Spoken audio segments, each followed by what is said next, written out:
You are watching Xirtus. So this is actually the Encyclopedia Britannica. So you have 2 pages of Tartary in there. In the Not bad. next edition, it vanished. Oh no. And And the third this is edition is how old is the third edition?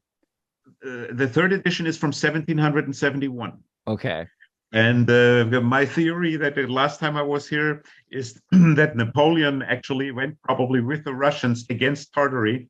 So somewhere between 1812 and 1850, Tartaria must have vanished. And ever since then, they're trying to write them out of the history books.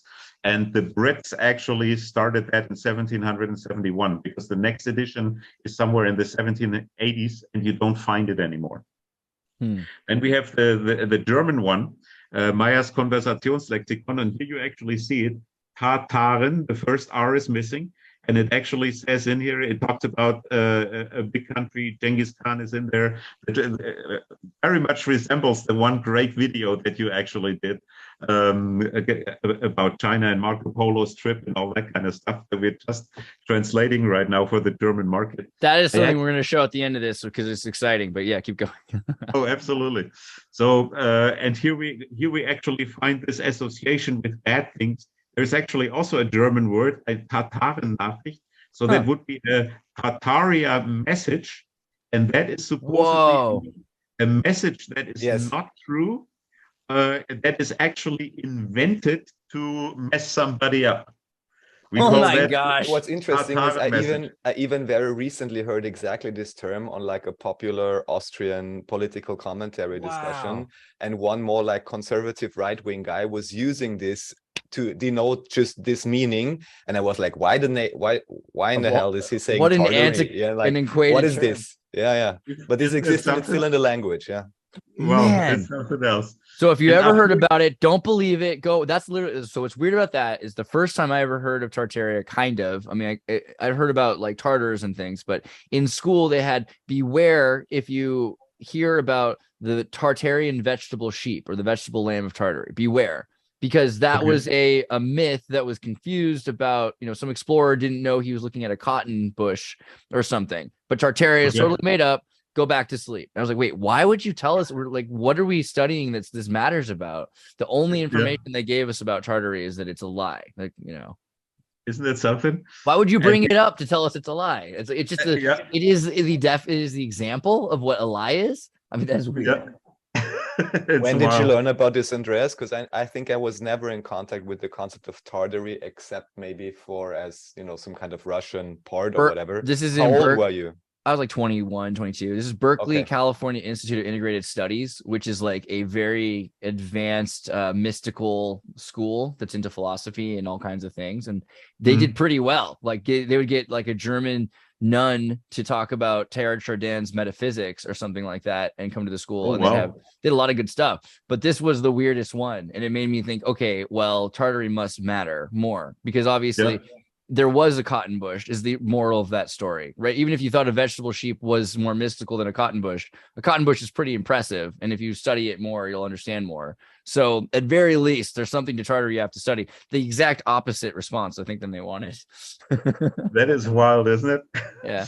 Exactly. And up here, you actually see this connection by the French king, where he actually connected Tartary to Tartaros, where the second R came in. That is also in this German dictionary from 1908. This one is the Encyclopedia Britannica again, and this is, if you ask me, this is proof that Tartary existed, because in this list we actually have a list of countries. We have a column that says how big these countries are, and you see here on number 9 there is Russia. Russia is 1.1 million square miles, and the capital of Russia is Petersburg, St. Petersburg. And then down here, number 7, you have Asia. Number 7, you have Tartary, you have the Chinese Tartary, independent Tartary, and the Muscovite Tartary. And you see that the Muscovite Tartary is 3 times as big as Russia at the time. Well, that's strange. So this is proof. This is written proof, written by the Brits, that Tartary existed.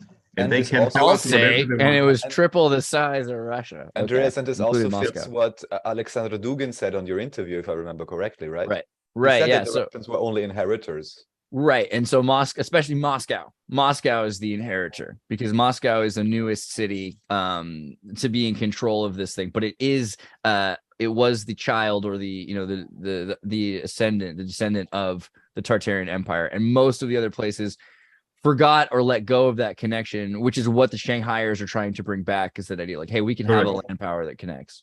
Yeah, correct. That's exactly it. And now I showed you something else wild. Down here is the capital of the Muscovite Tartary, which is Tobolsky. Huh. And I actually took a look to Tobolsk. Where actually is Tobolsk? So here we have an old Tartary map that was actually made by a German. I pointed it out here, Johannes Baptist Hohmann. He actually was from Nuremberg, so about 30 kilometers or 20 miles away from here. And he made this map, Imperii Moscovitici, right?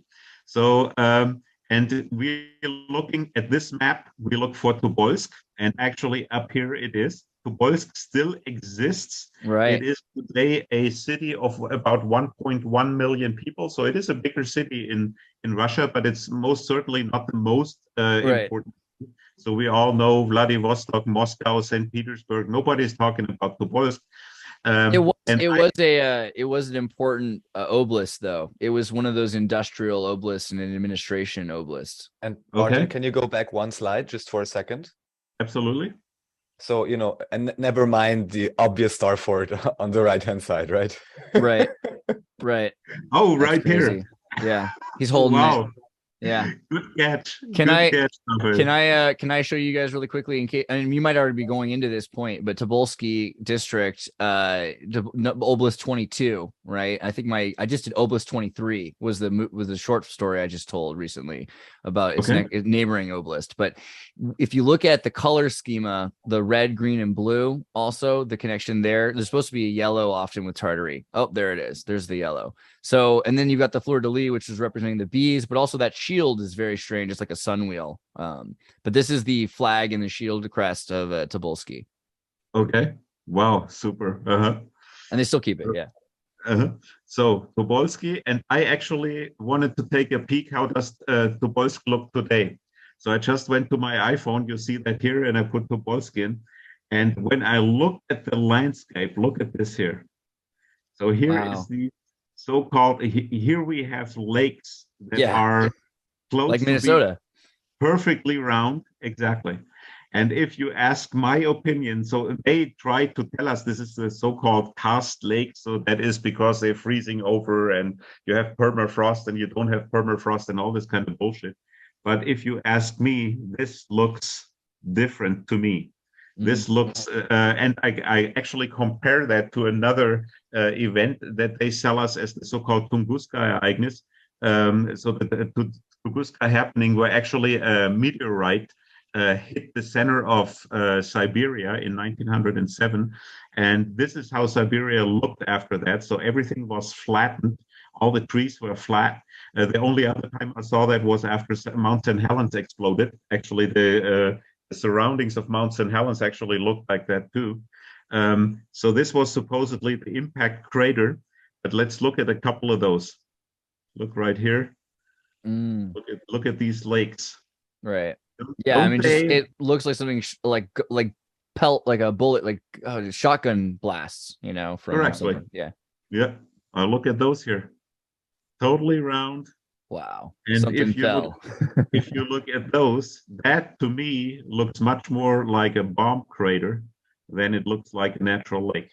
Right. Or even, even like an explosion, like, a volcano could launch something. You could have ice on top of volcano. That was a big thing on the East Coast in America. There's a bunch of sand dunes created, and the story is they think because there's no debris that it might have just been ice, giant pieces of ice that were like cannonballs. Exactly, yeah. And then another thing that I recently heard, because they tried to tell us this is a meteorite, but the meteorites typically do not come in a rectangular. They And- usually come from the side, and then this should look much different. It shouldn't And be where's the debris, right? Like where's the meteor debris? Where's the leftover of exactly. the meteor? Yeah, exactly. So there's And that's a tons ton of meteors. It's one meteor that shattered into like 1,000 again. So it seems like it's a shotgun blast. Yeah, exactly. And this is pictures actually from good friends of mine. They traveled Russia 4 times already. And because one of the things that strikes me funny is when I look at pictures at Russia, you do not find any trees that seem to be older than 150 years. And that brings us right back to somewhere in between 1850, somewhere where Tartaria actually vanished. And one theory, obviously, is when we look at all these craters, when we look at the destruction, and when we look at the fact that there is no old trees, was there maybe I don't want to say nuclear war, we don't know what they used, but there must have been something really, really big happening that caused all these devastations in the area.